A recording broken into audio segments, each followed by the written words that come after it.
BNP chairperson না, মানুষ হিসাবে যারাই বিপদে পড়বে, অসুস্থ হবে, সে যে কোনো লাইনের হোক, আমরা তার কাছে ছুটে যাই। কারণ জামাত ইসলাম করলে তাকে আগে সমাজকর্মী হওয়া লাগে। এই হিসাবে খালেদা জিয়া উনি তিনবারের প্রধানমন্ত্রী ছিলেন, অবৈধ না, বৈধভাবে ছিলেন।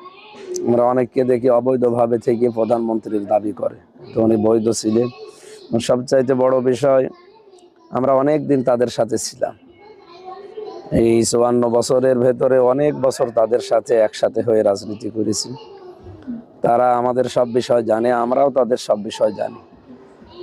ম্যাডাম খালেদা জিয়ার জন্য দোয়া করি, এর জন্য তিনি শহীদ প্রেসিডেন্ট জিয়াউর রহমানের স্ত্রী এবং বাংলাদেশে একজন মানবিক মানুষ। এই দেশে আমার মনে হয় ভারতের আগ্রাসনের বিরুদ্ধে যারা অবস্থান নেয় তাদের ভেতরে উনি একজন।